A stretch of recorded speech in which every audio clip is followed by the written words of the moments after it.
Actually, I am doing a little jig in the hopes that you can all hear me. But if you haven't been able to hear me, then I hope that you enjoyed the sounds of the elephant, which is fantastic. Ooh, what do we have here? It's a little like a yellow-billed kite. It's all going on here at Safari Hook and a fantastic place to start live at the waterhole today. It's me, Trishala, to help you along for this ride. I don't think we'll be leaving Safari Hook anytime soon. It really has all the splendor that Namibia has to offer right in front of us here.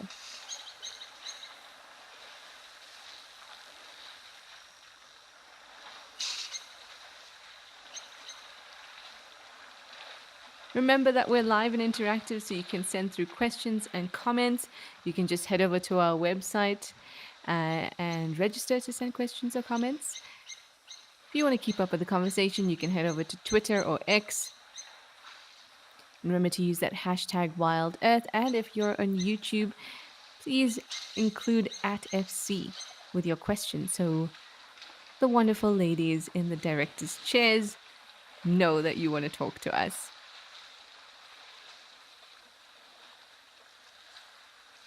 Well, now that we've gotten our sound sorted out, I am very happy because, goodness me, should we just name every animal we can see? Look at this guy! Or gal, I should say. With your little baby. Hi, baby!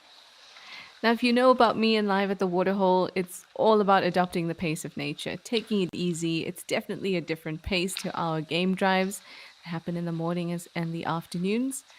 Much slower pace, a different type of opportunity to observe and appreciate wildlife. One that's completely unintrusive, kind of like the big brother of wildlife. Actually, that doesn't sound too good. But a non intrusive way to view them.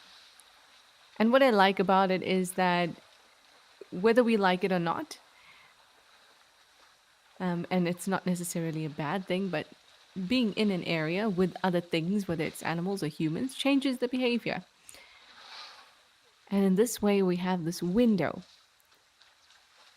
into their secret lives almost. So I'm going to give you lots of moments to just listen to sounds and really be absorbed into each of the different cameras. Now we're over at Juma. It was, we were getting a few stop starts there at Safari Hook, but I hope that we'll be able to head back soon after the camera gets a little TLC. It's tough at the moment out in the bush, and especially for the tech equipment because it has been so hot. I've just come from this area, just come from the Sabi Sand. There's the elephants. Elephants all round. And it has been so hot, unbearably so. Probably hotter than I have remembered in previous years being in the Sabi Sand where this camera is located.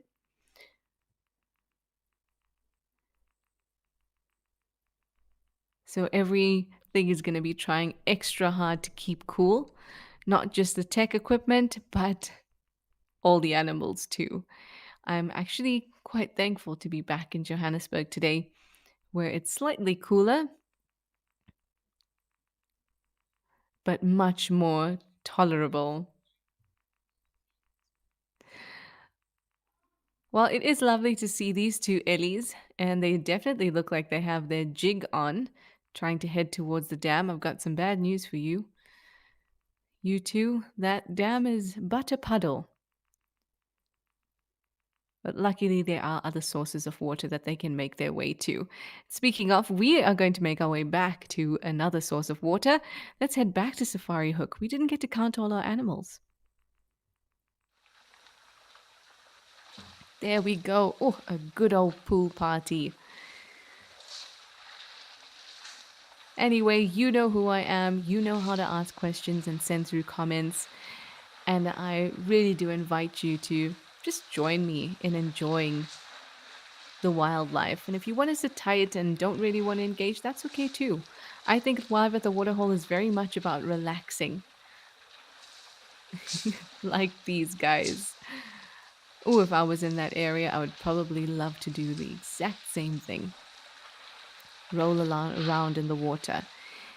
But this is one of my favorite sounds out in the bush, and I will be a flight attendant, so if you need anything, I am right here. But for the most part, I'm going to let you enjoy everything we have around us, all these wonderful gifts that we get to give ourselves in the middle of the week, in the middle of the day. So I'm going to be quiet. Let's really enjoy the sounds of elephant pool parties. And if I notice anything interesting, I will point it out and we can discuss it.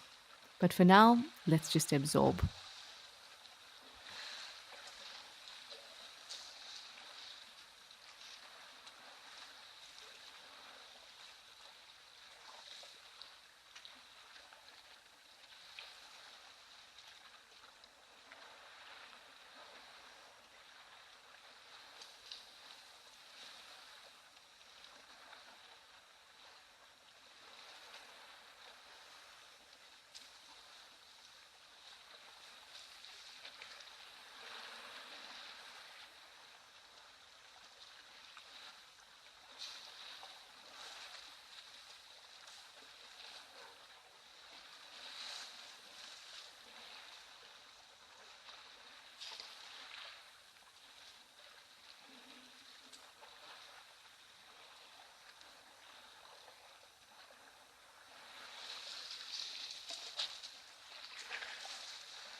Aren't these sounds just magnificent? Look at this elephant rubbing his eye or her eye. It's hard to tell like this with the trunk.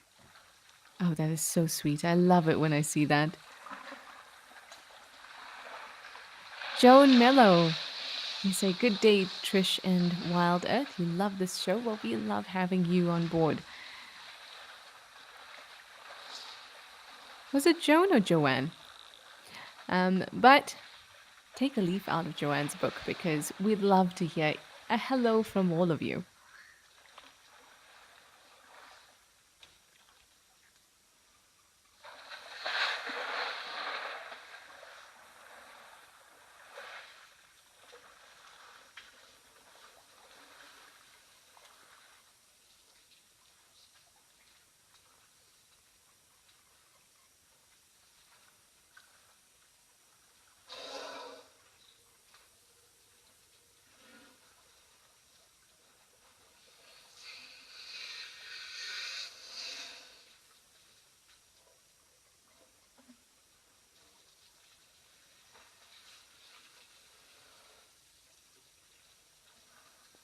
I was just quiet there again because I heard this kind of like deep sigh. Did you hear that? It almost sounded like sound was being pushed through the trunk. But what was happening was the elephant was blowing air.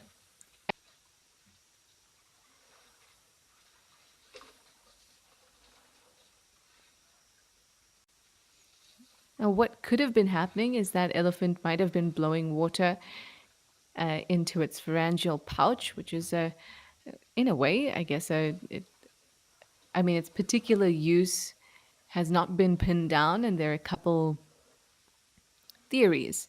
So the pharyngeal pouch kind of sits just behind, um, just by the throat, and it can hold water. It's essentially a water reservoir. But whether animals use it to drink or whether elephants use it to retrieve water in times of scarcity and then drink that water or to spray on itself, we're not sure.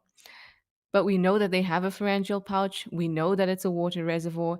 But for what it's exactly used for, how often it's replaced, and for what reason it's replaced, we're not sure. But that kind of looked like it was blowing um, air, maybe cleaning out that pharyngeal pouch. Anyway, we are back over at Juma. I think the heat is getting to quite a lot of the cameras.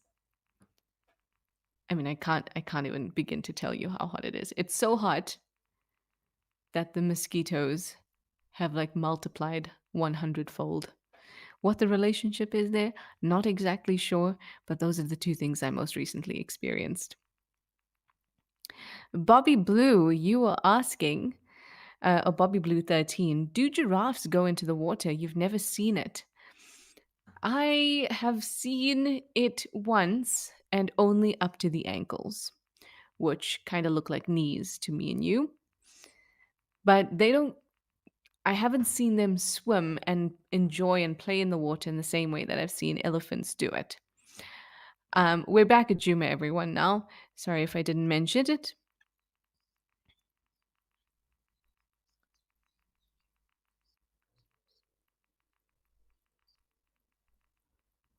I wonder where the two elephants that we had here have gone to. Probably in search of some water. They're not going to find much of it here at the dam, though. Not yet, at least. So, I think I might be sending you over to Tembe where there are more elephants. And then Bobby Blue 13, we can chat a little bit more about giraffes in the water. We're just having a look here at Friatella Dam. And as you can see, not very much happening. Just a muddy puddle. Here we go. We're off to Tembe in northern KwaZulu Natal. Just seems like there's always water to be found here.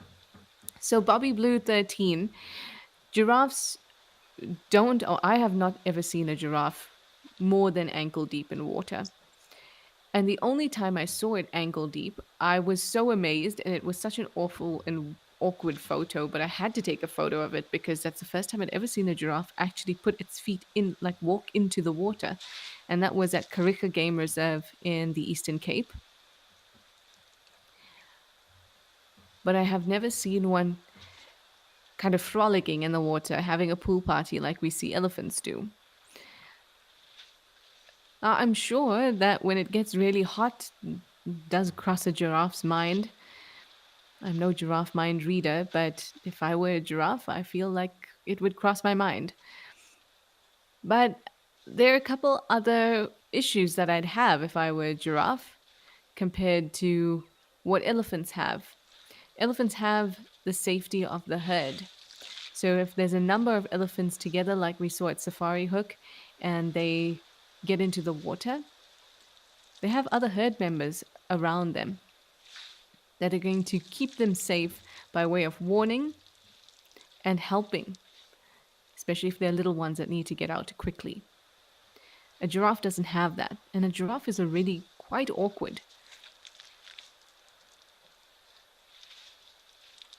Now, apart from that, while young elephants can be taken by hyenas and lions, and in some very rare cases or special cases, leopards as well. It's it's not typical. You can't go out on safari and think that you're going to see that kind of sighting. If you do, that would be really incredible. But when it comes to giraffes, we know that lions actively hunt giraffes. I've seen it. I've seen them on giraffe kills many times. So it's not unusual. So that would mean that they are even more vulnerable than elephant herds are. They're by themselves. We know that they make good prey species for lions, and lions strategize to take down giraffes. We already know that they are awkward at the waterhole, having to put that large head down or that heavy head down and that large neck and take it past their heart, so that affects the way that the blood moves in their bodies. So they're already quite awkward when it comes to being in the water. All those things probably deter me as a giraffe, even in the hottest of conditions. I'd probably think, let me find some shade instead. But that doesn't mean that there has never been a giraffe in the water. And if anyone knows of a giraffe that's been more than ankle deep in the water, I would love to know about it.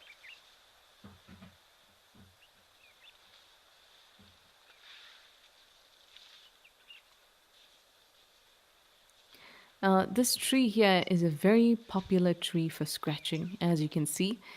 Almost every time we come to this camera and there are elephants around, there's almost always one scratching itself against this tree. And you can also see all the mud on it and the wet patches.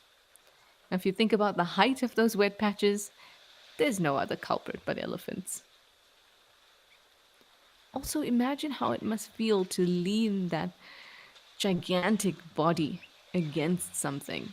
Take that weight off your feet. It must feel amazing.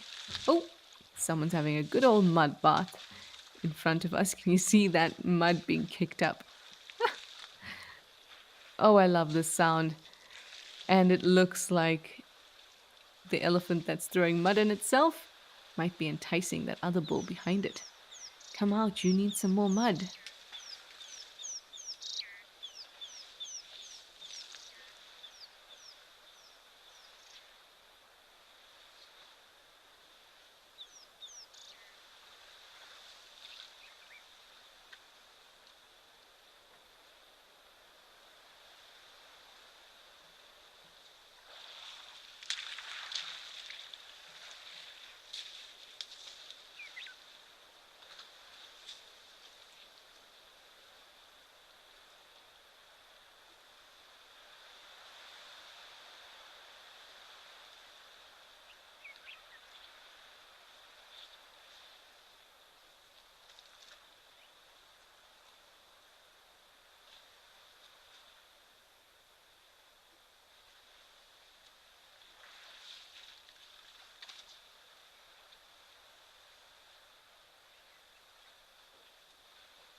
I love when I see elephants come out of muddy water as well, and they give themselves little scratches. Look at that back leg moving.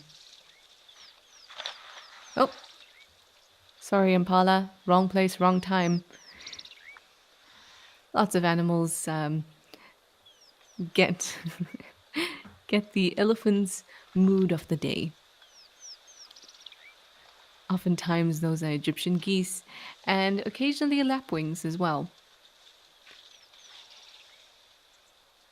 Oh, here we go. It's going to be a feast for the eyes, watching him throw the sand on himself.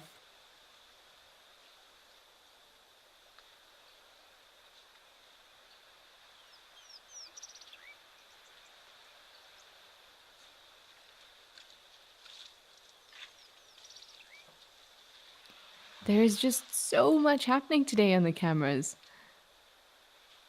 I guess this is what happens. You know, during summer, it's a wonderful thing because, I mean, one, the bush is fantastic and green and lush, and it just makes you feel like you are really in the middle of the African bush.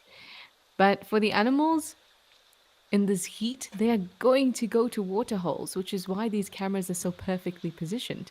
They're by waterholes. They're going to be finding shade, and we know that nice big trees prefer to grow in areas where there's availability of water, like along um, dry river lines, along rivers, near dams and pans. Going to be looking for shade like the Simpala, who is at the same time providing some shade for these oxpeckers and a meal. But you can count on animals coming to the water holes. The problem, though, it's not really a problem, but it's just a part of what happens as the bush changes with different seasons, is that during summer is also the wet season in most parts of South Africa. And that means that animals don't necessarily have to come to big permanent water sources. They can be at lots of little ones too. So as much as we love hanging out at dams, especially in the heat of the day when very little else is happening, it can be a little unreliable because animals don't necessarily have to come to these big water sources.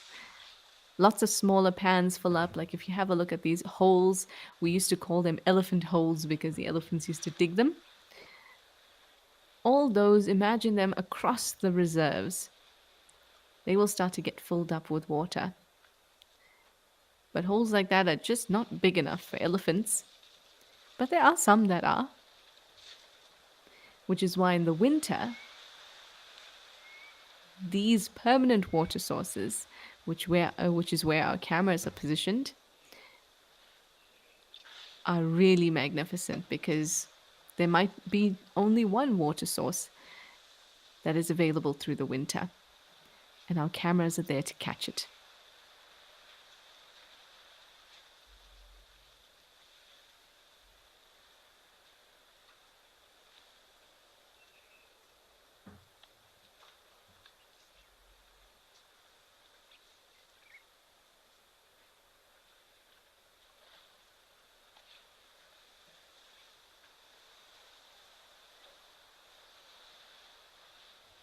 So much choice, but we'd like to give Safari Hook a go one more time. There's just so much happening there. Hopefully, the camera plays along.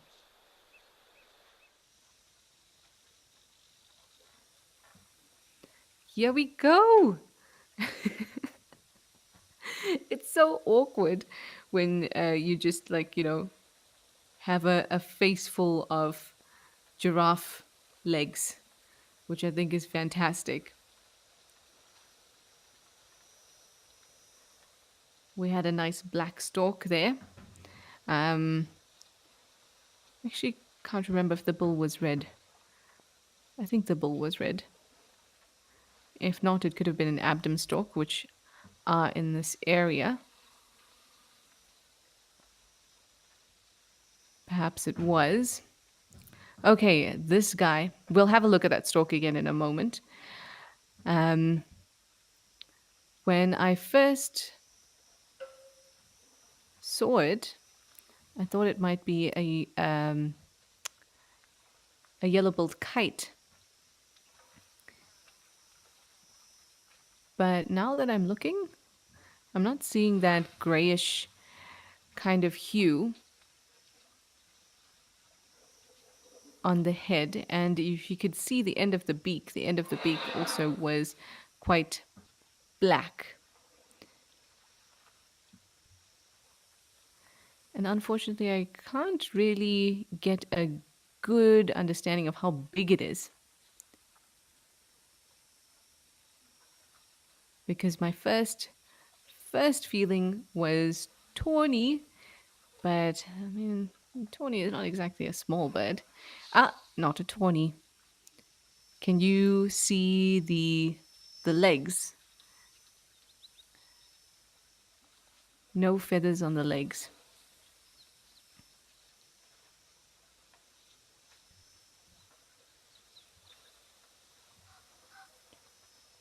Now, other birds, so that's one of the things that we look at when we're thinking about um,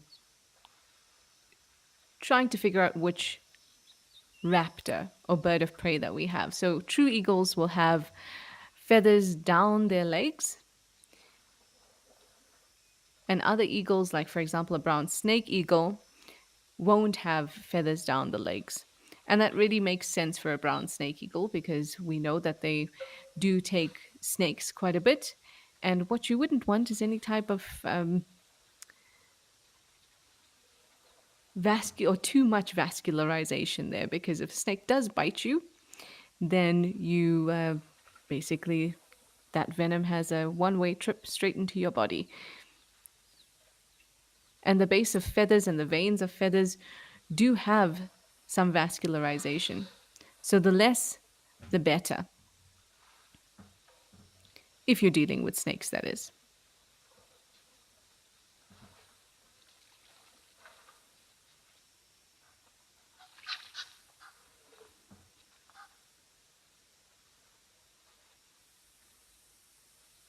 Absolutely stunning.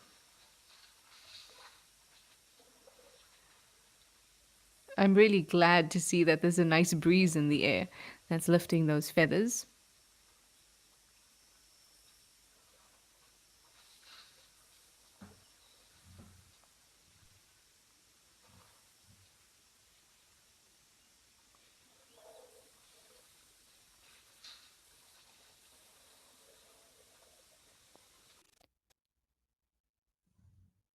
Oh no, Safari Hook, don't do it! Don't do it!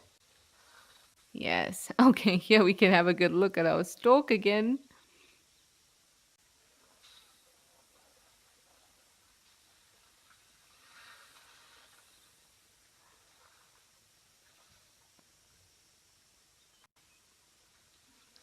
Nice. So I can see a red tinge to the beak. I can see that it's got, well, reddy orange. I can see it's got reddy orange legs. It's got that nice white vest. It looks like it's wearing a vest. And red around the eyes. So definitely a black stork. They also have a beautiful iridescence that you can kind of see.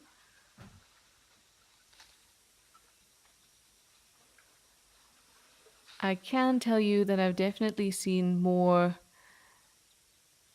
um, or neater black storks before.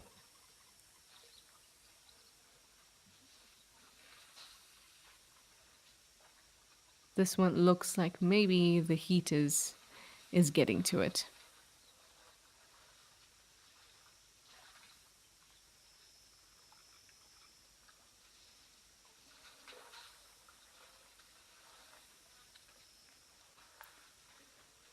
I'm just thinking about the bird of prey that we saw above. I wonder if it could have been a juvenile yellow-billed stork.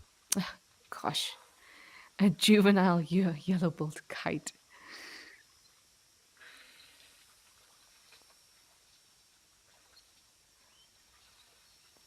But I'm going to have to think about it a touch more, but I think I'm leaning towards that at the moment. Anyway, speaking of the heat, Animal Lover was asking, can heat waves be deadly for wild animals? They absolutely can. just like they can be deadly for us. But the threshold, so what's deadly for me might not exactly be what's deadly for you. It depends on so many things, how your particular, um, what is the word I'm looking for? It's not really, but the place where you live, you know? So if you grew up in Asia, in areas that are super humid and hot, you might be able to put up with that much better than if you've grown up in Germany, for example. So it depends on a lot of different factors. But heat waves can absolutely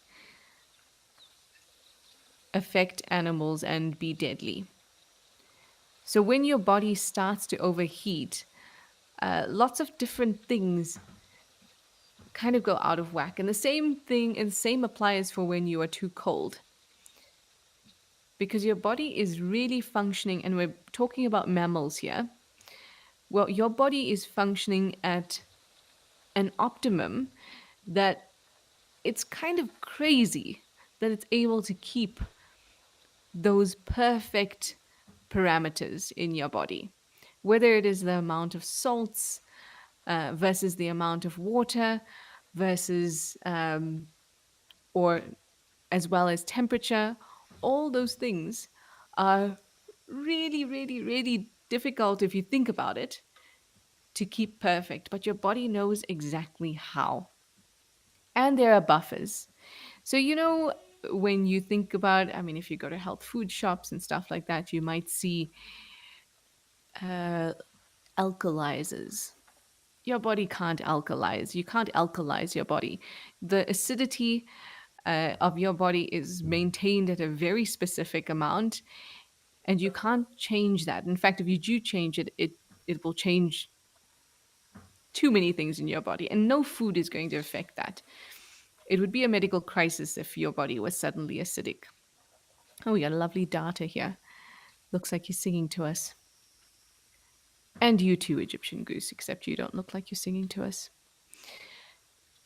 So, with all those things having to be in equilibrium, your body can do so much, and it does so much within the bounds of what is normal and what it ordinarily encounters or has encountered for thousands of years. But as soon as things start getting or moving outside of that, for example, I don't know of an area where lions exist and it's 55 degrees Celsius. I know areas where it's 45 degrees Celsius, might even go up to 48, and there can be lions. But after that, I don't know a single place where lions can exist that is 50 degrees Celsius. Because at that point, what's going to end up happening is that your body is going to try and cool itself down. We are lucky we can sweat, not many animals can, but they could lick themselves. They can put, I mean, essentially all sweat is doing is it's putting moisture in you so that moisture can wick away, or not wick away, but take heat, draw heat out of your body. So they'll use other methods to try and do that. But at some point, your body is going to get tired. Not enough blood may reach your brain. It may cause dizziness.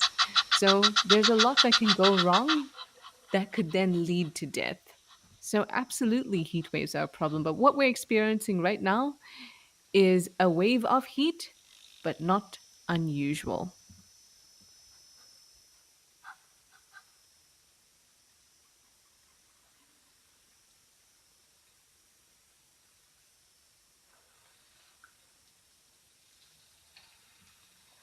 Now, if any of you have ever experienced heat exhaustion, you would know it's not fun. You feel nauseated and lightheaded and weak and just all round malaise. But we are not as well equipped to deal with these things as animals in the wild are. And I think that has mostly to do with the fact that we can quite easily alter our environment to suit our needs and make ourselves comfortable. Animals out here just can't do that. So that means that if your physiology is just not good enough to deal with this new environmental factor of there being a ton of heat, then your genes are not good enough. But those individuals do have good enough genes to deal with the heat, they'll carry on, they will reproduce, and eventually they might make up the total population of those animals or that species in that area, thriving in this uh, new environment that um, uh, new, thriving with the new environmental change. And hello, Springboky. You do great with the heat, don't you? Yes, you do.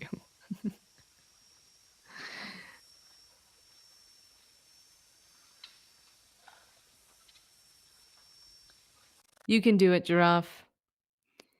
Yo, no, Safari Hook. I think maybe the giraffe just got too shy. And we're back over at Juma.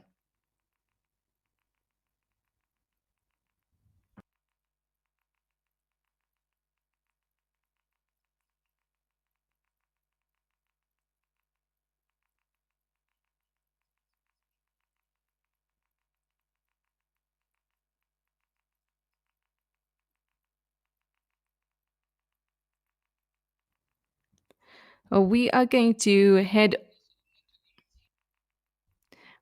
head over to Oliphant's River and have a look around there and see what's happening.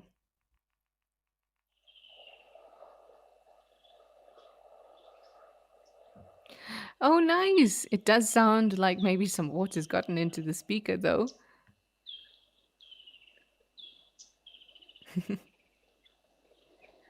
Look at them having a go at all that juicy vegetation on the side.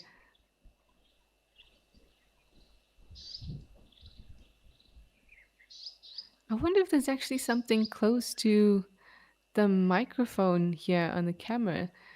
Hearing something move around.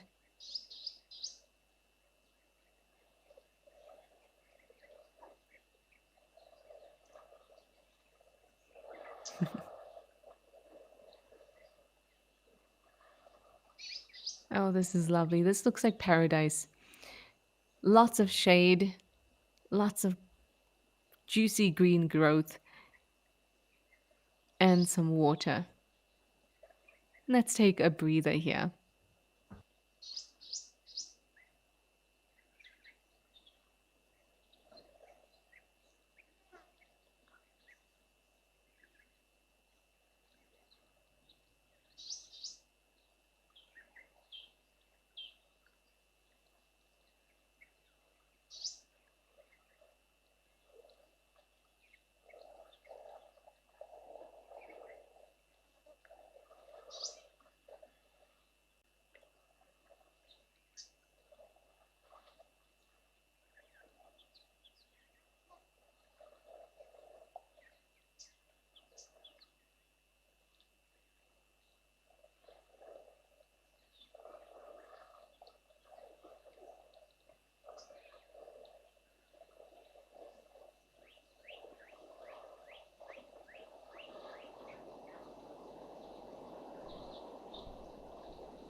Oh, did you hear the hippo in the background too?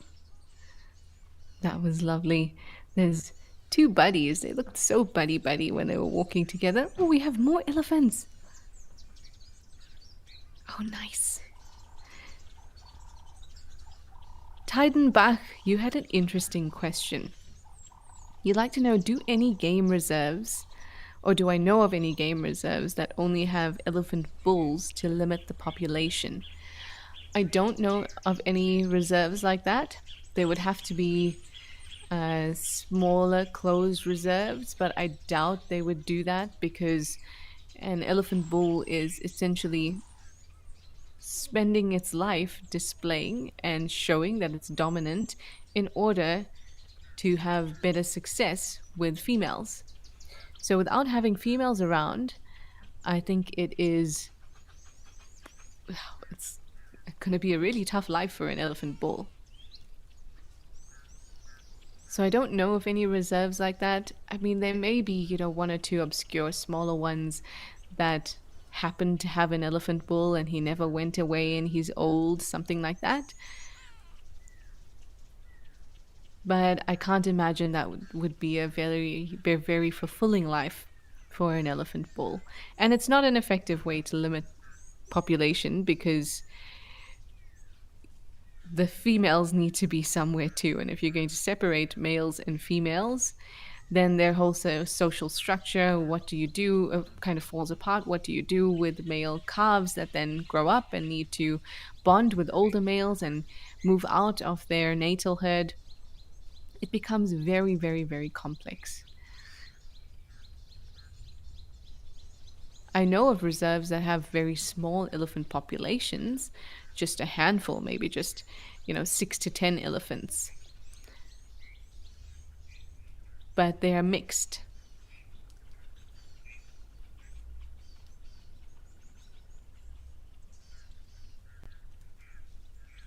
And it's important for reserves to know what the carrying capacity of that land is. And the carrying capacity just means what is that land able to sustain?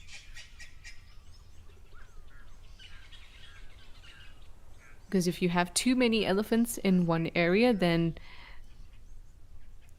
they will exist to the exclusion of many other things that rely on grasses and plants and trees. So it's important to have an understanding of not just conservation from the perspective of how do we save or protect biodiversity, but also how do we intelligently manage it so that animals live in an environment that is sustainable.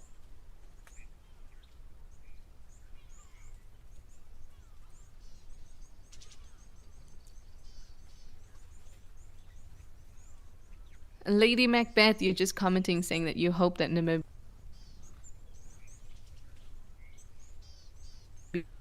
I mean, actually, I can't comment on Namibia, but I can say to you that by now, here in the Lowveld, we should have gotten some good rains. We've had some rains, but not nearly enough to fill up the dams to their former glory.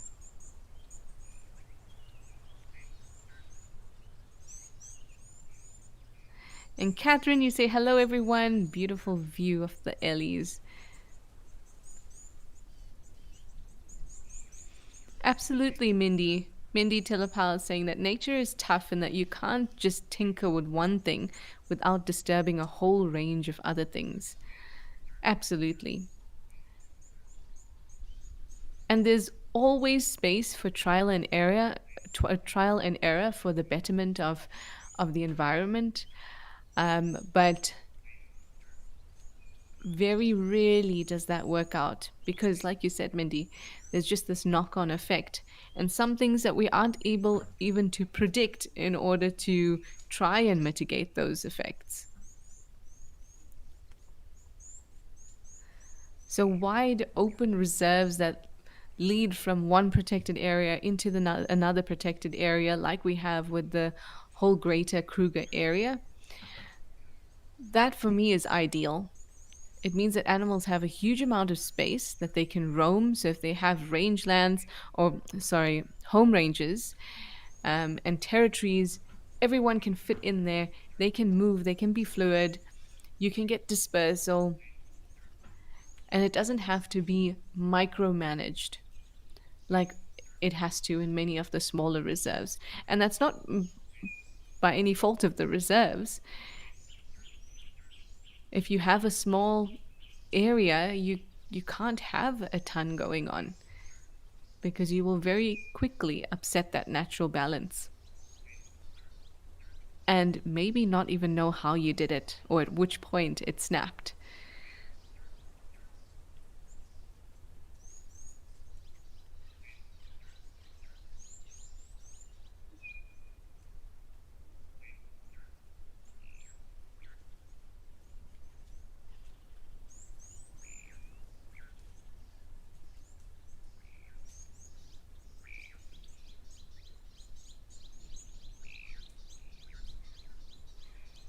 I bet this wind chill is just amazing.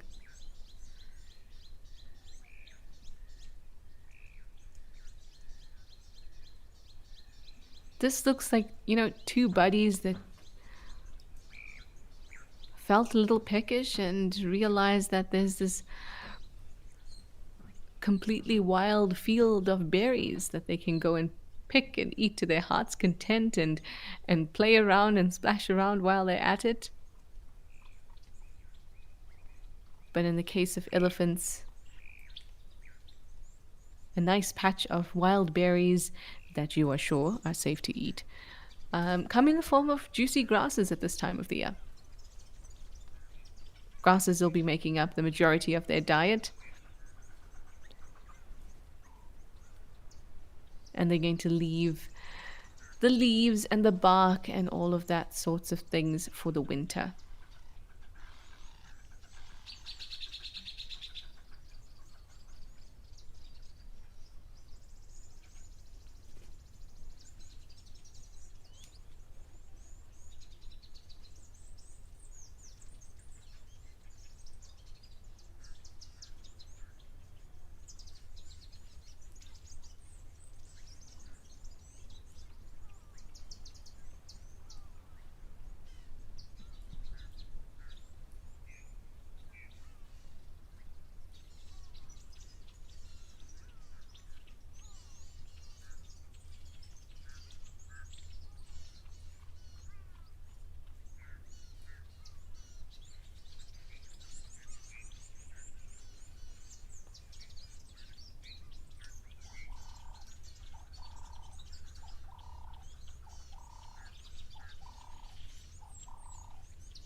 It is such a relief when clouds block the sun from beating down on you.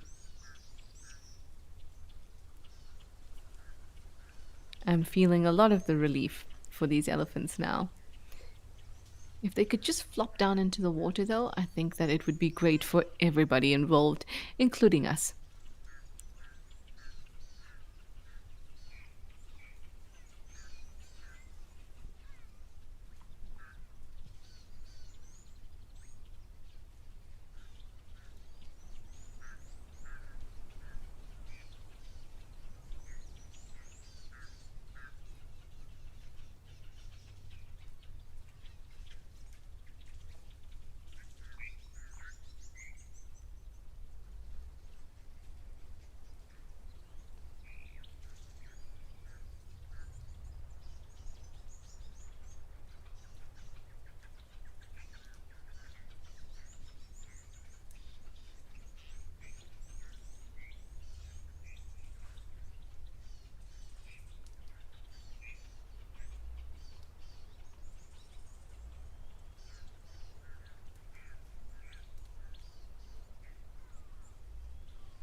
And here comes that sun again.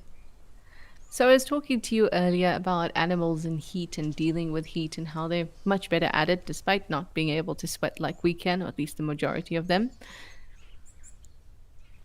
But they found other ways to work around it.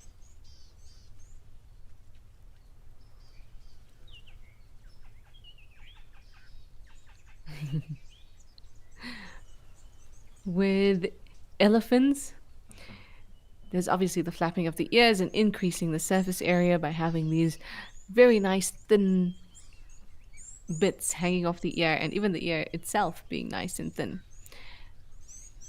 And there's lots of other physiological adaptations that go along to help with the heat. Um, Countercurrents, evaporative cooling, like we see in giraffes. And speaking of, let's head over to Onguma because I believe there's some giraffes there, and we'll continue with our conversation.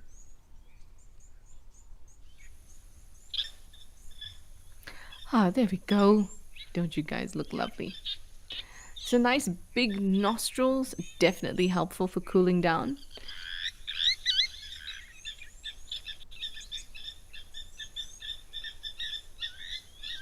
As veins and arteries move blood along the body, some of it is, or all of it eventually, is going to be moving through areas where they can be cooled. And sometimes that cooler blood can be right against another blood vessel that has warmer blood, and they can even cool internally this way.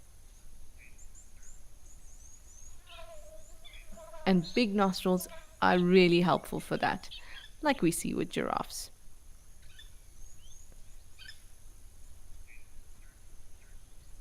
That giraffe there looks shocked.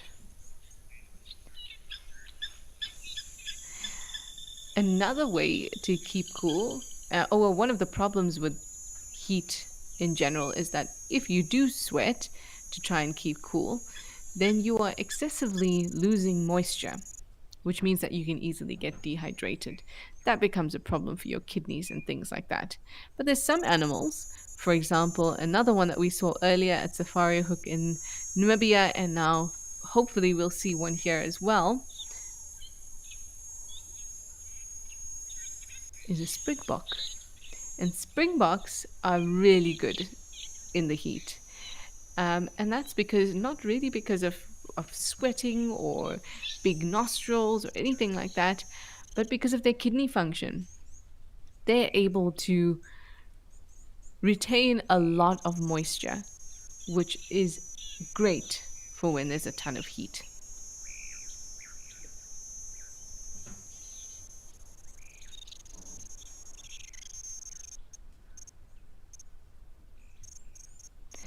I really think the heat in Namibia is is a little crazy. All the Namibia cams are getting heat stroke, I think. Anyway, how about we head over to Rosie's? Did I hear Rosie's? I heard a new voice in my ear and I got so excited.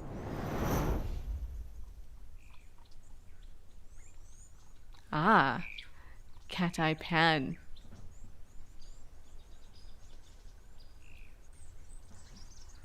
Which also doesn't want to play ball. Well, at least we can see two elephants.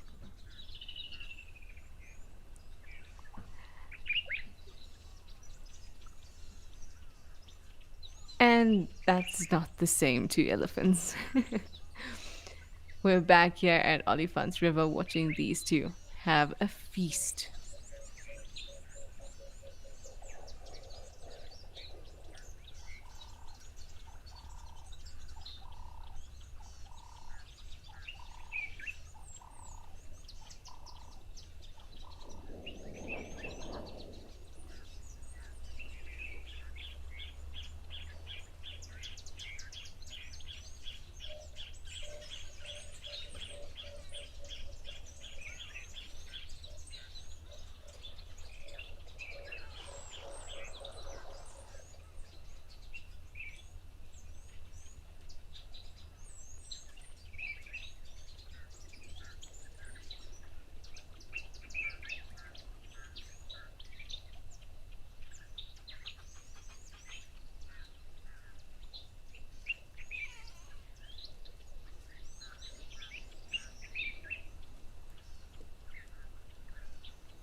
Well, I think we might have gotten Cat Eye Pan up and running again. So let's try our luck again one more time and see if those elephants were coming towards the pan for a drink.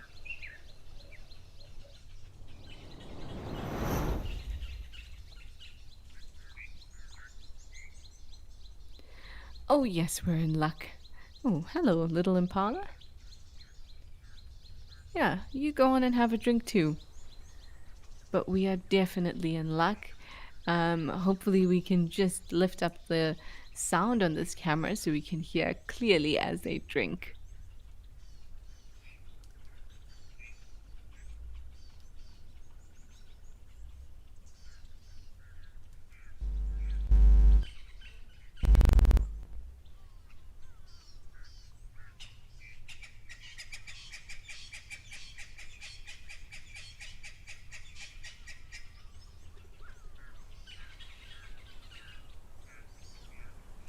Oh no, that's okay. We can't really listen to them drinking.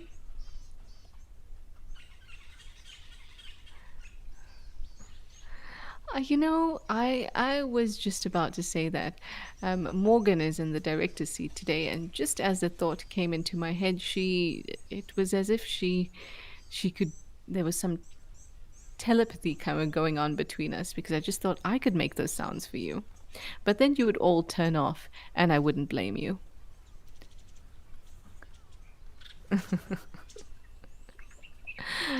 And we're back at Olifants River. Knew it. Knew we're gonna be back here.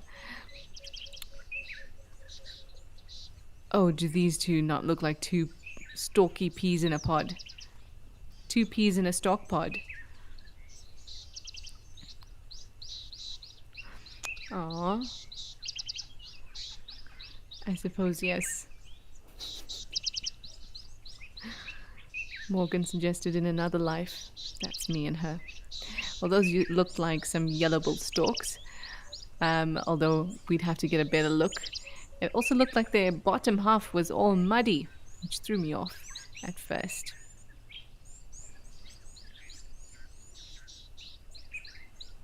I really think it is the heat that's glitching our cameras.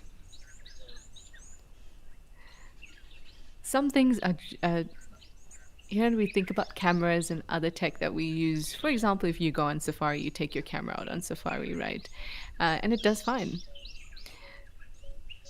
But put it through that every single day for several years.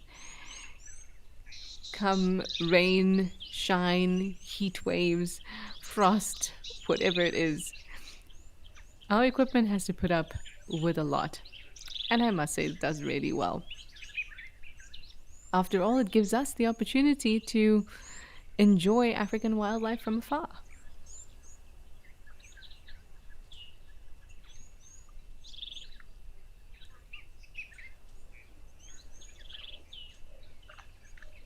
Yep, those are some yellow-billed storks. Oh, it's actually the shadow. I thought they had sat in some mud, but it's just the shadow. Makes them look like just their backs are white.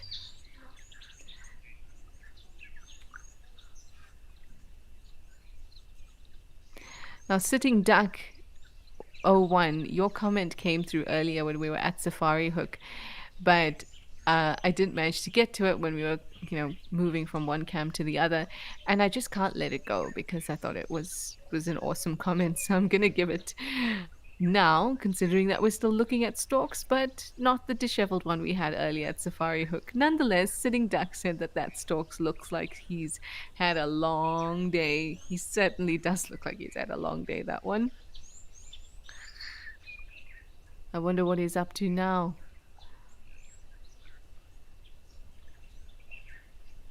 George also commented when we were at Safari Hook that it would be a great time for a predator to come hunting.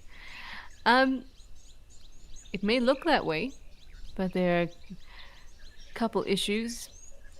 If I were a predator and I came along for a hunt and I saw that there were giraffes and elephants, as well as the prey species I'm after, like maybe, an impala or a springbok, I would probably turn away because It means that there are so many animals around that there are many, many pairs of eyes and ears and nostrils that can give me away.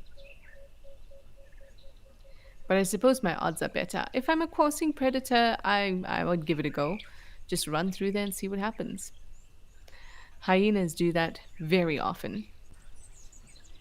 Just run through a group and take what they can get, or at least it looks that way to us. But when predators are hunting or actively in the chase, I should say, not really hunting, but when they're actively pursuing their prey, they're using visual cues more than anything at that time. So they're really locked onto their specific animal that they are targeting within a group. So if I was a coursing predator, I think Safari Hook would wouldn't have been a bad bet.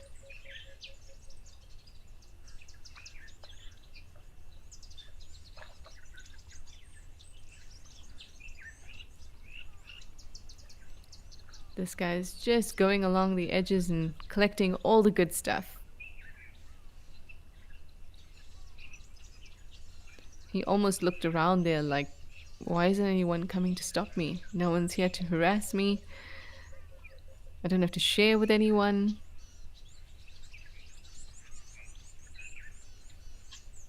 Yeah, wag your tail in joy.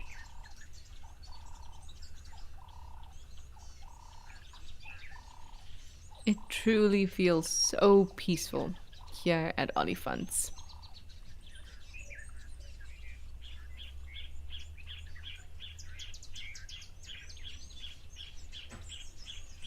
Now, I might take a moment to have a look at what's happening on the other cams, and I'll be quiet so we can enjoy the wonderful bird sounds of summer.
Well, I definitely found that very relaxing.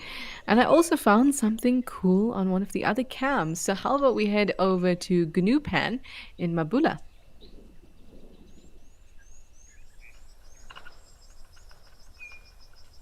Hello, you. Casual blacksmith lapwing. We're up close with it, which is nice. You can see that yeah, it's warm, but you got a really good look at that red eye. It looks like it's screaming at us, but in fact, it's just cooling itself down. I wonder if if it's sitting on eggs. Now, usually they would lay their eggs during the dry season, which is honestly it's such a tough life because they lay their eggs just like this, make a scrape in the ground, and then sit on them. And when large animals come through, as they often do near water sources in the dry season because they're scarce, I feel very bad for the blacksmith lapwings. And how do they make sure that they can avoid all of that movement? Oh, she really screamed at us there. But anyway, I'm not sure if she's sitting on eggs because what ends up happening is if they're not successful in the dry season, they will continue to lay. But generally speaking, in the peak of summer, it's not something that I see too often. But they'll keep on going. If one clutch is lost, they'll try again. If that clutch is lost, they'll just continue and keep on going until they are successful. If they are unsuccessful for several months, then of course they will probably find another partner.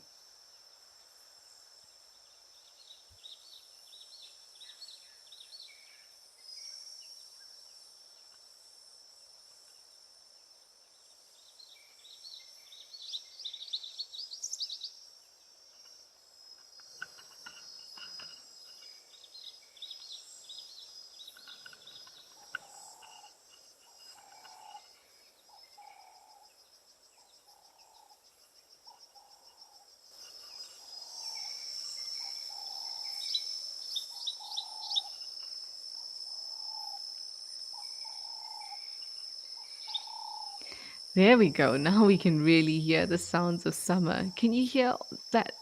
It's like a buzz, and it's the sound of cicadas and other insects, just making it feel like the bush is sound full of these electric sounds. There's not ever a quiet moment in summer. As soon as the day insects calm down, the night ones are up and about, and it is just noise.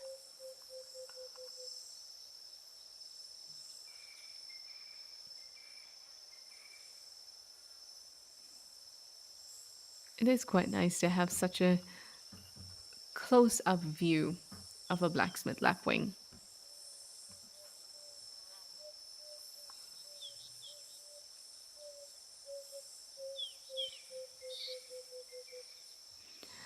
Oh, that's interesting. So Morgan just asked me if I've ever been dive bombed by a lapwing. No, I don't think I have been. I've been dive bombed by magpies before, but not by blacksmith lapwings, although they do have a color thing going on. There seems to be a color theme to dive bombers. But Morgan then told me that she's been swooped by a blacksmith lapwing. Tell us about it, Morgan. You were on a golf course.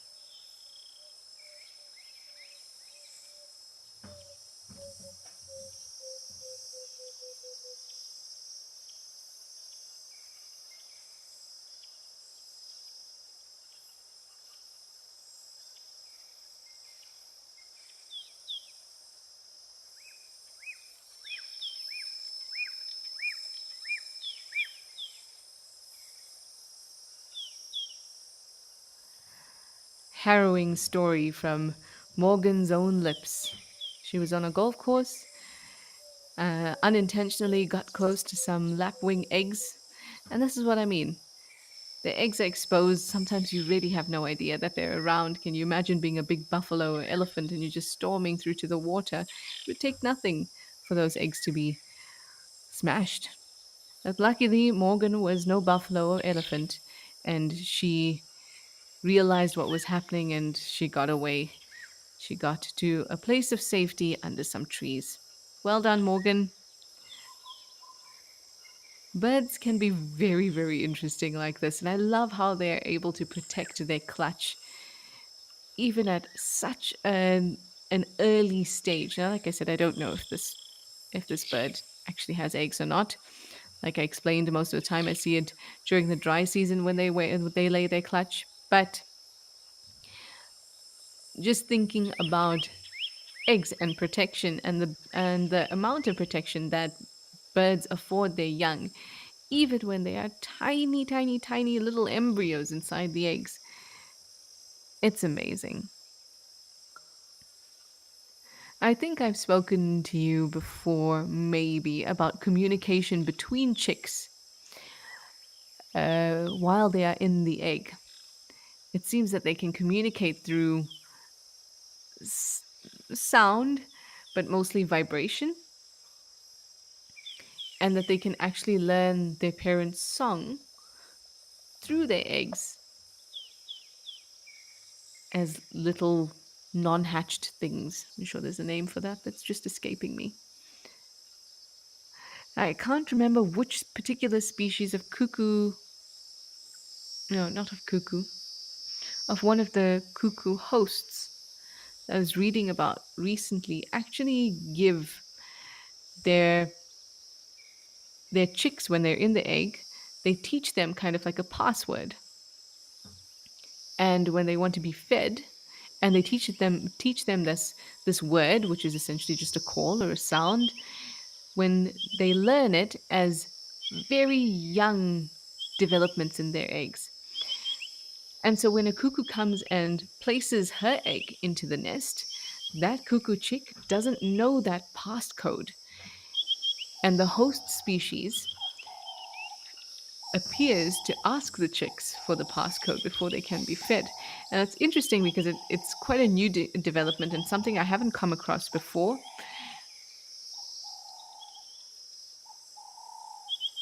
And I wonder if it's a way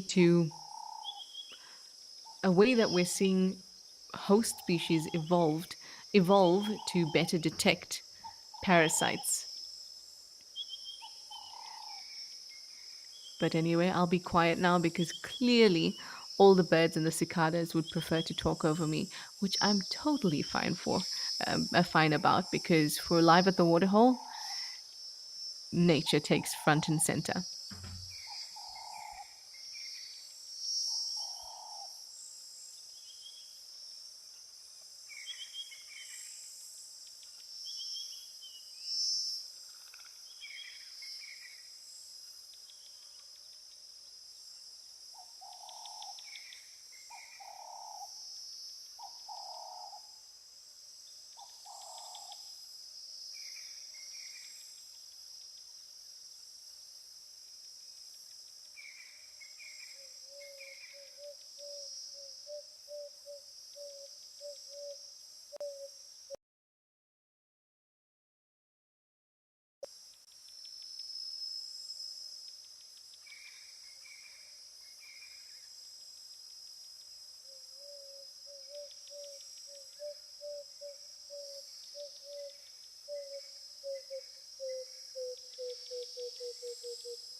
Oh my gosh! Oh, yay! Oh, this is so cool! Three little eggs! Oh, I love how it just like keeps on pulling little things towards it. Like, "Oh, I'm just gonna make my nest very nice, clean it up." Oh, that was so cool! Three eggs. I wonder if you were even able to notice it, besides the fact that there were three next to each other, so obviously the shape makes it obvious. But did you happen to notice the color of the shell? Quite mottled and very difficult to see if there isn't a lapwing adult around to give you an indicator, because they blend in, the eggs blend in so well with the ground. Now, that's really helpful against predators. I've seen tons of lapwings, especially excuse me, especially on these cameras, lose their eggs to mongoose, civets, genets. What else? Have I seen jackals as well? Maybe. So, to protect the eggs from those kinds of predators, being cryptically colored, look at that, is really helpful. Now, unfortunately, if you are, yes, get them in there, nice. Unfortunately, if you're not a predator and you're just walking along, it makes it very difficult to spot them, which is, of course, what they're going for, but not always helpful.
I wonder how long these eggs have been here.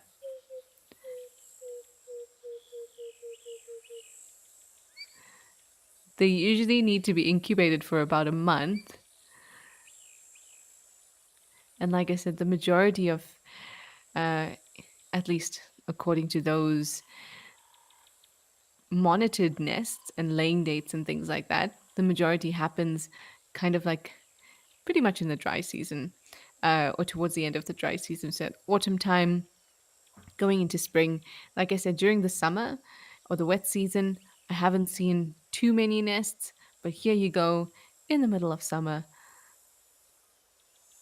we have three of them. Sweet. This is definitely a camera to keep our eye on.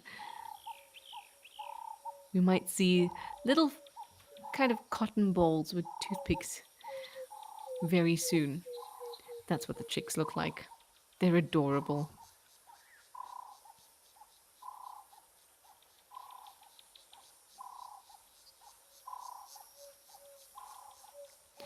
Catherine, you say, wow, that's fascinating. It is. I mean, we were busy chatting just generally about their breeding. Thought she looked like she could be on a nest. Speculated a little bit because of the timing. And there we go. Mindy, you say, how cool is that? And you are right. Mindy says they're pretty much the same color as the rock that's in the ground there next to the nest. Really mottled, really, really difficult to see.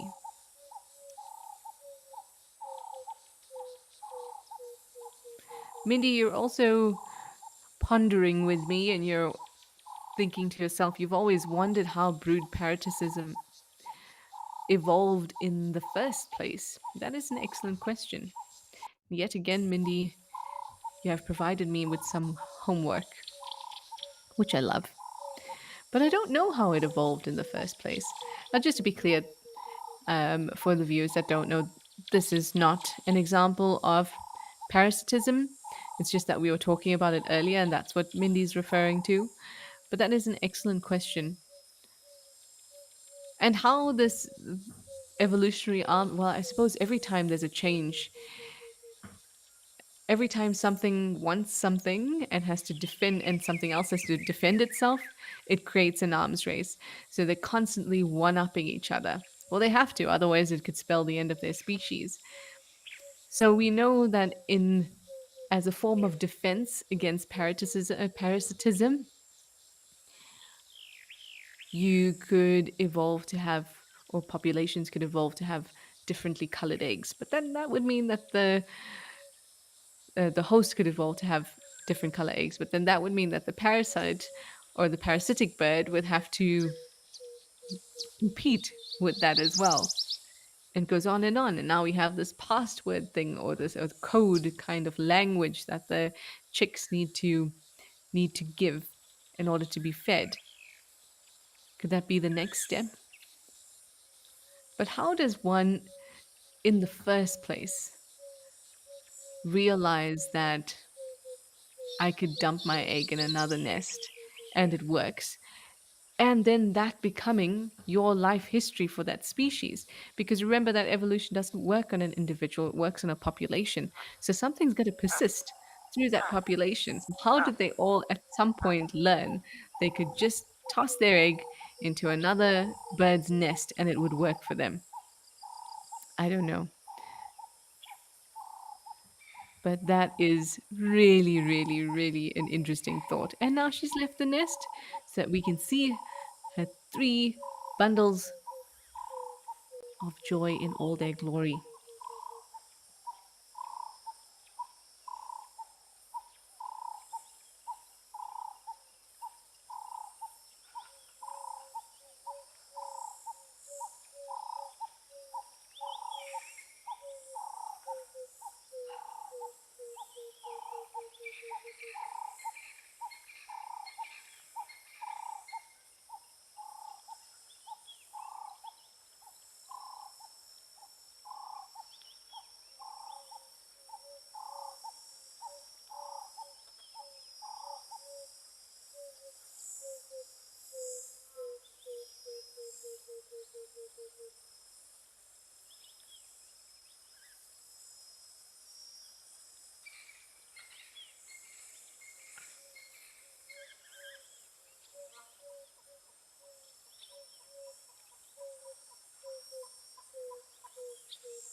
Sugar bits, you'd like to know how often will she rotate these eggs? I don't know. I don't know how often she'll do it. Birds rotate their eggs just to distribute heat evenly,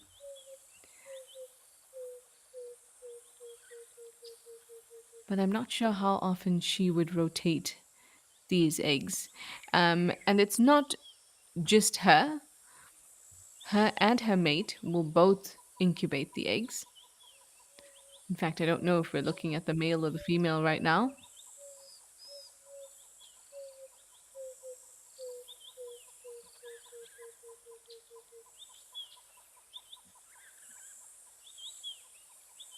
But they will both take turns in keeping them nice and toasty, which they might not have to do too much of, given the heat that we've been experiencing. But also, they're going to have to protect the eggs from too much heat at the same time. I mean, just like we've discussed with our bodies, and our bodies keeping a very rigid kind of set of different attributes when it comes to, well, particularly chemically. And the same goes for little eggs. We all think about eggs needing to be kept nice and warm But too hot is a problem too. So you might see them shade the eggs, especially in the midday sun. If it's nice and warm outside and the sun is not beating down on them like the midday sun does, then they could leave the eggs unattended and be completely happy with the amount of heat it's getting. Yes, Becky C. Just like I was saying, they can definitely get too hot in the nest. But there's always going to be a buffer. And if the parent detects that things are getting a bit too heated, just like we can detect if our children have a fever by touching them, as soon as they detect things are a bit too hot, they might they might shade them, they might move them. Unlikely to move them too much though, but they could definitely shade them. Um, Generally speaking, you don't want to move eggs around too much because there's a delicate thing growing inside of them. But there are occasions when birds will move eggs and not to kick them out and not because they're not viable. There was a case where a blacksmith lapwing had an egg was covered with ants and then they moved the egg to the water and kind of like rinsed it off.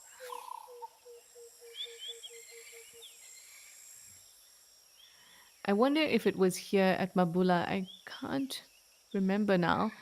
But there was a lapwing couple that laid eggs very close to the water and that nest got flooded. In that case, there's pretty much nothing they can do because, and they continued to tend to that nest.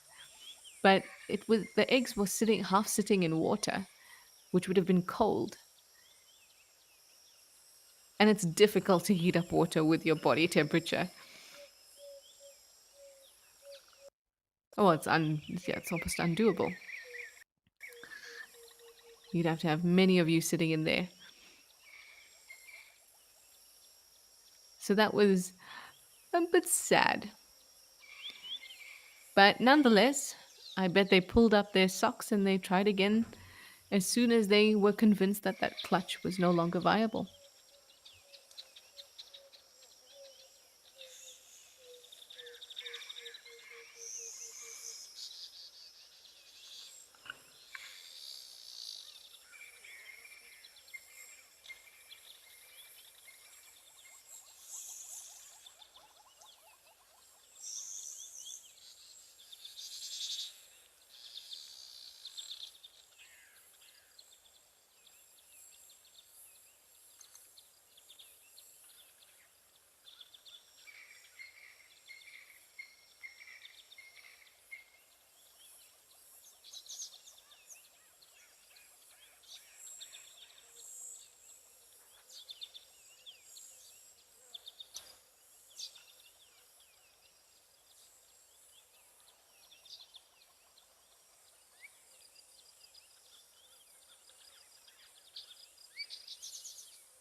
Oh, beautiful Mabula. I'm so glad to see that it's nice and green.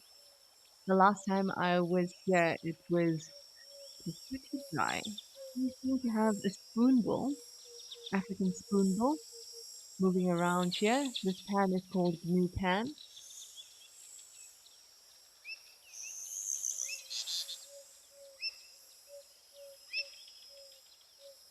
It's a bit too warm and too light, I think, for one of my favorite things to see at Mabula comes out. An odd wolf. They're nocturnal, of course, but a girl can dream. We'll spend another couple minutes here enjoying Mama Lapwing and these very summery sounds, and then we might move off. Hmm, not sure yet.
Look at her sorting her sticks, making sure that her little eggs have the best chance of survival. This is such important business. This really is the pinnacle of each species' existence, the ability to reproduce.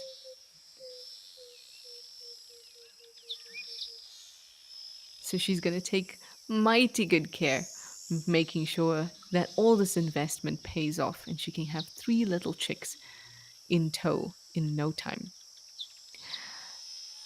Anyway, how about we head back over to Tambe and see what lovely antelope are around? Maybe even some elephants will come join them.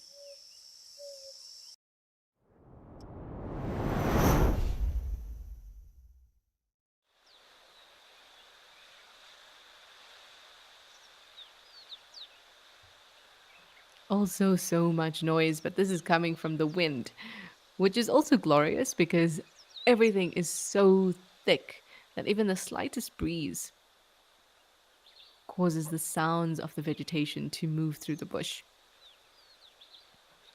I see lots of very comfortable impala.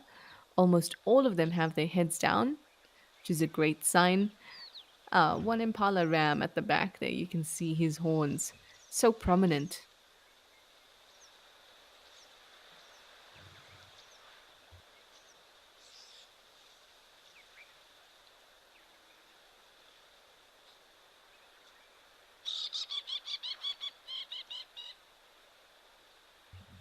Knew it. Don't try to hide, Ellie.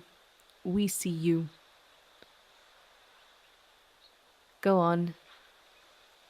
Have a nice little tumble in the water. Wow, when we pulled out there, we actually got to see how windy it is,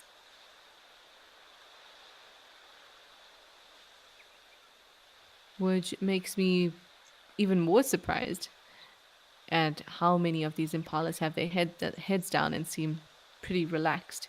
Now, when it's windy, just like when it's hot or when it's cold, when there's a very obvious condition, I enjoy it because it tells us something about animal behavior or it allows us to predict a little bit more about the animal behavior. And so when it's windy and obviously windy like this, it's not just a breeze. We know that it's going to be a little bit more difficult to find animals. We know that prey species are going to try to stick together. They might be in tighter groups. We know to compensate for when we hear sounds.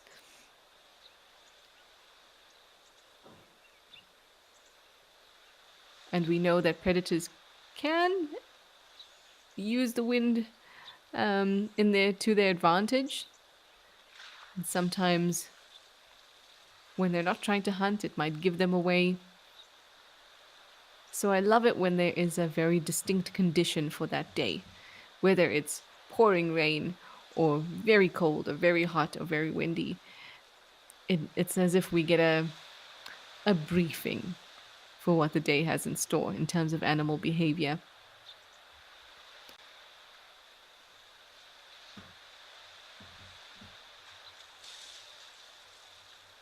Oh, yes. Goodness me, I love that sound.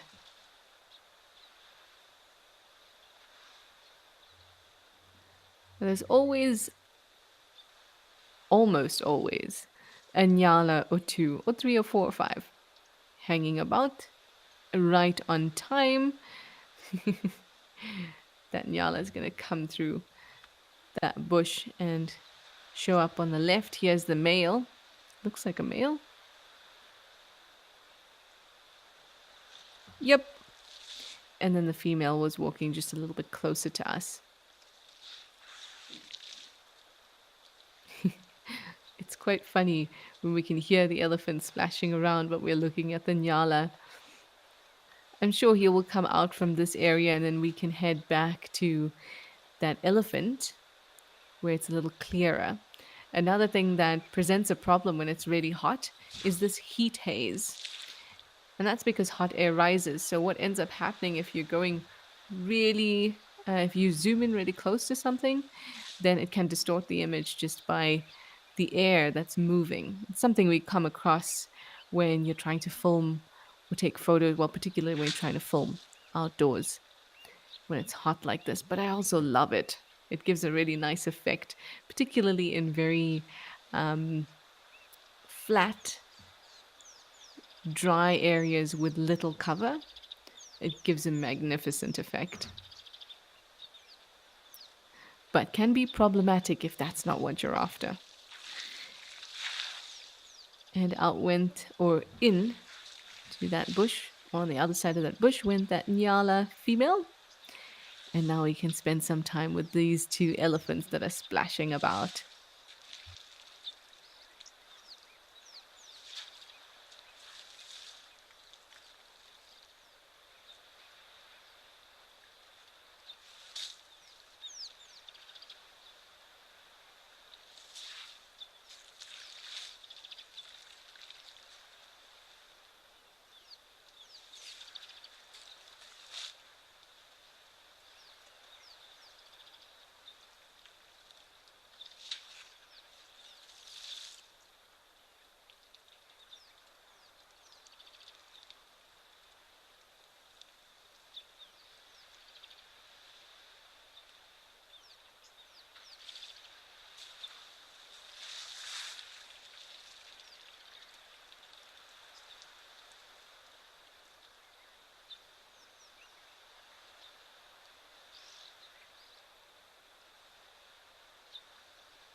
There are many dangers to being around elephants out in the bush, particularly if you're a small animal. And if you happen to be at the wrong place at the wrong time, like that African jacana was, looked like one, got an unfortunate spray from that elephant. Elephant didn't even notice. And some woolly necked storks there. Yeah, and a Nyala couple over on the other side. Now, didn't that elephant splashing around just look great? So refreshing. These two are taking a more subtle approach. No splashing, thank you very much. No urinating or defecating on top of birds. Yes. Very nice. A little drink and a little snack.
white-faced whistling ducks, and woolly-necked stork. I do really like these white-faced whistling ducks. Looks Is that a three-banded plover? It looks a bit too big. Who are you down there?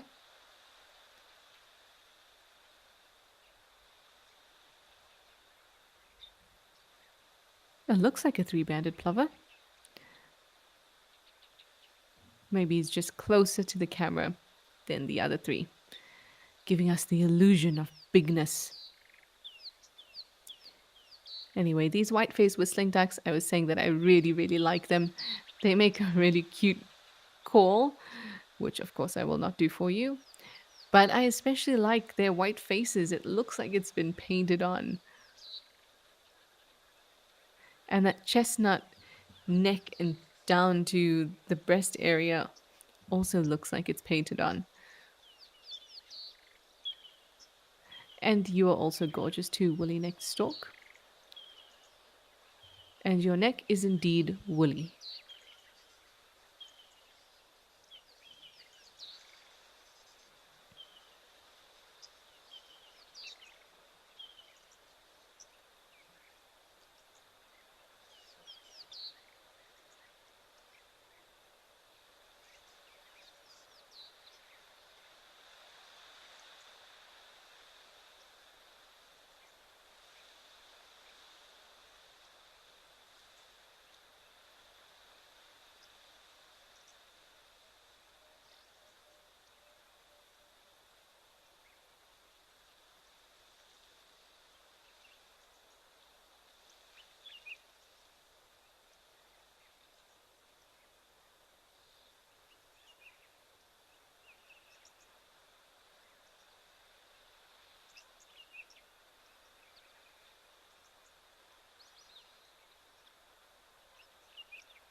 I was just about to say that's a glorious pan across to the impalas that are mostly in the shade, much like these impala lambs that are in the shade here at Juma.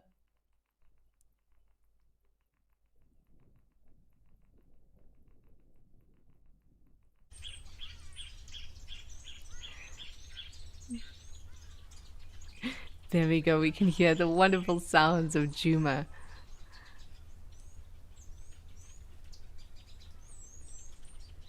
This is one of my favorite cameras. There's always something happening here, and anything could happen at any time. But I am biased, of course.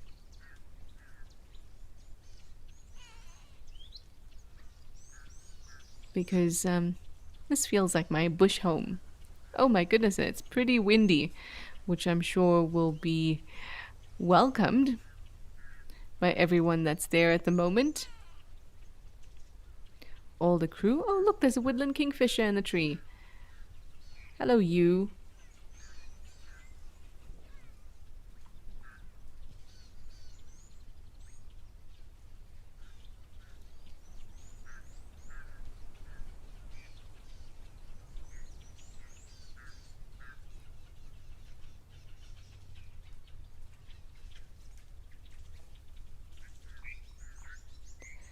And off it goes. Oh, I think it's landed just on the other side there. You get this.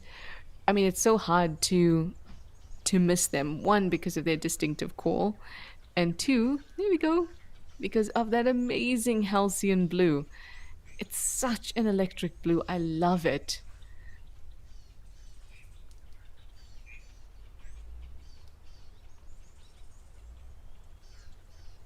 They also have a very distinctive um, black outline on their eyes and that really bright red beak. So you're never going to miss this bird.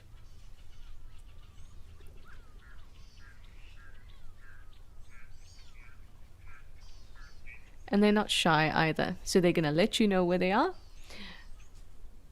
both by their call and by their color. And off it goes.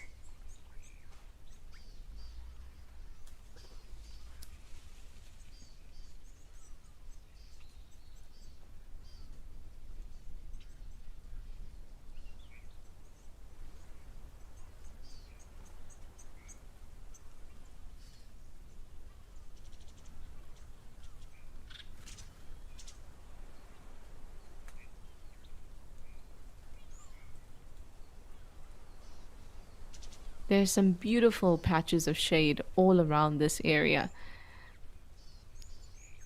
that many of the animals are going to be taking advantage of. And if we have a look at the actual dam, which we've said before is pretty much empty, just a muddy puddle in the middle. But if you look at the dam wall, when we swing round that way, you'll be able to see lots and lots of trees, and that's a really cool area.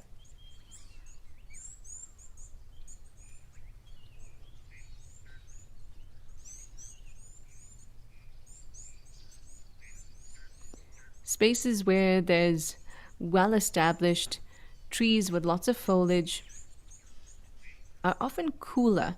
Well, I suppose not only trees, any kind of ground cover can reduce the temperature significantly.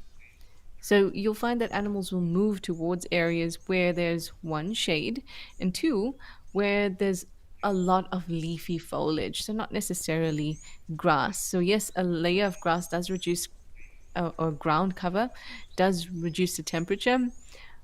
But if you're looking for just straightforward coolness, head for the trees. There you're going to get shade, you're going to get general cover that's reducing the temperature, and trees are transpiring as well, which means that they're letting go of some of their moisture. Now, not always. If they're feeling a bit dehydrated, like they're probably feeling now, they're going to close these tiny openings on the leaves called stomata, which is in a way for them to respire. But they're going to close them if they're a bit too dehydrated. But as the temperature gets a little cooler in the mornings, in the evenings, then those areas that are densely covered in trees with that nice thick foliage are going to be cooler. But even in the middle of the day, that's the place to go to. Drainage lines. So drainage lines are areas where naturally water flows and creates kind of erosion through. I mean, we call them drainage lines, but you could even just call them a river system. But ours are not always filled with water, so you can even call them a dry riverbed. But those areas where the water table is still pretty high, so there's lots and lots of trees growing there, and those areas are greener for longer. And because they're initially carved out by movement of water, so essentially erosion, it means that there's a little more shade and cover from the wind. It's a win-win situation. If I were an animal in the wild, in the bush, I'd be spending most of my time in those areas.